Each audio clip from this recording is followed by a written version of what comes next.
You kidding me? Rubber grew wild throughout the ASI job again. Okay.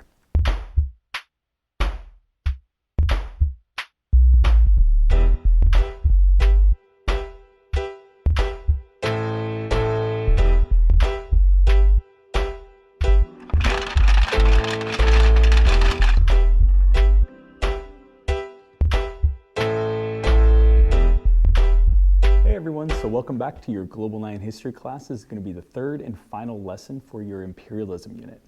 And I want to start off today by telling you about why I love traveling so much.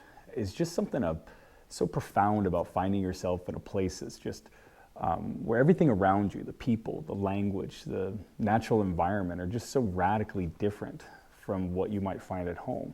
It brings me right back to that feeling you had when you were a child. It's a feeling I recognize in my own two young daughters. It's a feeling where the world is just full of interesting things to see and touch, and a strange new leaf or a rock is worthy of stopping and investigating. And to a young child, everything is new and interesting. As you get older, it's easy to grow numb and accustomed to the things around you. So much that you sometimes forget that you're surrounded by wonderful and interesting things. Traveling to a foreign land for me is like taking a sip from that fountain of youth. For a moment, I get to return to that time when my childhood wonder and my curiosity prevails over all else. Upon returning home, I'm always more sensitive and aware and observant of the things around me. Perhaps things that I neglected that just weeks or days or even months prior to it. So what else do I return with? So I might expect that I'd return with some newfound knowledge or experience, and to some degree that's true. But in reality, I always feel as though I'm always filled with more questions than anything else. If there's one maxim to my experience with travel, it's that the more I travel, the more I realize how much I don't know. It was with so many questions that I returned on a summer trip across several nations in Africa in 2013. I got to visit so many different places, regions, from bustling city centers to rural villages to wildlife safaris. But no matter where we went, the legacy of colonial rule in Africa was always close by. From people in the service industries, switching seamlessly between local languages and English or French, to being in these massive cities that were built upon the European model, the European imperialism has left a deep impact on the continent of Africa. Perhaps deepest was the division of Africa along artificial boundaries, divisions that would later spark conflict, war, and even genocide, the latter of which was the reason why Mr. Morberg and I were in Rwanda in the first place. We were there hoping to learn more about the long and short-term causes of the 1994 genocide that took place in Rwanda, a genocide that would take the lives of 800,000 ethnic minority Tutsis. The genocide in subsequent years would spark conflict and war in neighboring countries like the Democratic Republic of the Congo. And this conflict in the Congo was still going on some 50 miles away from where we were in Rwanda in 2013. Taken place between government and rebel forces in Eastern Democratic Republic of Congo. This was the first clash between the two sides since the UN began deploying an attack force to the area last week. Karoyola has the details. Fighting that had once stopped began again Monday. An M23 spokesman, Amani Kabasha, said the clashes between M23 rebels and the Congolese army were taking place 12 kilometers north of Goma. Spokesman for the DRC's armed forces, Colonel Olivier Hamouli, confirmed the fighting but did not say if there were casualties. Hamouli said the rebels had threatened the Congolese forces for a week. However, the M23 accused government troops of attacking them first. 2 summers later, I was walking with my mom and my niece and down some elegantly lined street in Brussels, Belgium. We were there at the tail end of a trip where I got to show my mom parts of Denmark, my wife's home country, and help her fulfill a lifelong dream of visiting Italy. But Brussels, with its Art Nouveau architecture and peaceful parks, happened to be just a short train ride away from where we were ending our journey, so we decided to take a look.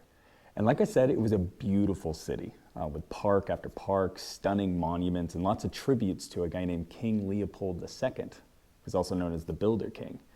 because it was him in the late 1800s who commissioned many of those parks and public spaces and buildings that people like myself were now enjoying today. The thing is, though, I know this guy's name. King Leopold II was the same king who amassed a personal fortune by exploiting the lands and the people of what is now known as the Democratic Republic of the Congo. The two nations are shared by an imperialist history, one still enjoying the wealth stemming from this history, and one clearly still dealing with the fallout. So what exactly happened in what was known as the Belgian Congo? During the scramble for Africa, many European nations competed with each other in an attempt to seize and control lands in order to export the resources to fuel their growing industrial economy. King Leopold II of Belgium jumped into this competition with the aid of an explorer named David Livingstone. And between 1879 and 1882, Livingstone signed treaties with local chiefs of the Congo River Valley that essentially gave control of these lands to King Leopold. Leopold claimed that his primary motive in establishing the colony was to abolish the slave trade and promote Christianity. However, he licensed companies that brutally exploited Africans by forcing them to collect sap from rubber plants. Rubber grew wild throughout the Central African rainforest, and King Leopold would send his private army from village to village, where they would hold hostage the women and children and send the men out into the rainforest to collect a monthly quota of rubber. Those who refused were often killed. And as a punishment for not collecting enough rubber, the hands and the feet of some of the children would often be hacked off. It was absolute brutality. At least 10 million Congolese died due to abuses inflicted during Leopold's rule. Eventually, news of the brutalities would emerge and would spark perhaps the first humanitarian efforts to try to end the abuses. Even other European nations who themselves were doing violent takeovers and imperialism even condemned the king and Belgium itself. As a result of Leopold's cruelty, humanitarians demanded changes. And in 1908, the Belgian government actually took away King Leopold's private ownership of the Congo. He could no longer use the colony to enrich himself. However, the Belgian government continued their control over the colony and continued to extract resources. The Belgian Congo, as it was later called, was 80 times the size of Belgium itself, and it continued to be controlled by Belgium all the way until the Congolese achieved their independence in 1960. The Belgian Congo is perhaps the darkest chapter in the history of imperialism in Africa. The brutalities meted out on the Congolese people almost defy imagination. And as my mom and I walked through this park in Brussels, looking at the Triumphal Arch, a monument paid for by King Leopold II, I couldn't help but think about the Congo, its people, and its history. And very recently, as many nations around the world are confronting modern-day discrimination and racism by honestly looking at the past, it looks like the Belgian people are thinking about it too. Blamed for the genocide of 10 million people in the former colony of the Belgian Congo. Glorified across Belgium by statues like this. An online petition to remove them is regularly surpassing its target for signatures and will run until Congolese Independence Day on June the 30th. For the majority of Belgians, he is known as the king who built the country.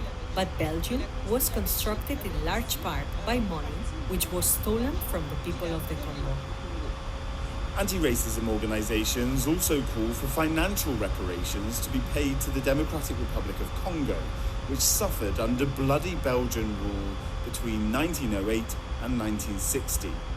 On top of the murders of millions, Leopold II's troops favored vicious punishments like cutting off hands for anything they deemed a crime.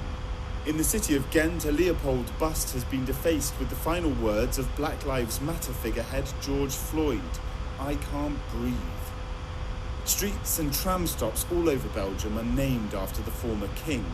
Far-right Flemish nationalists say acknowledging and confronting the atrocities of Leopold II is important. This is part of the history of Belgium. We are anti-royalists and anti-monarchists, but we are not the people who want to tear down statues, change street names, and erase history or cultural heritage. In June 2018, Belgium agreed to allow a square in Brussels to be named after the Congolese freedom fighter Patrice Lumumba. And Belgium's colonial museum, once a human zoo of African captives, has now rebranded to wash away its racist reputation. The petition to remove the statues of King Leopold II and to give reparations to the Democratic Republic of Congo have all come back into sharper focus due to the Black Lives Matter protests taking hold in the United States. But here in Belgium, they're not only calling for a reckoning with the crimes of the past, they also want the country to deal with the institutional racism of the present. And to that end, demonstrations are planned here in the country over the coming weeks, people hitting the streets. Jack Parrick, Euronews, Brussels.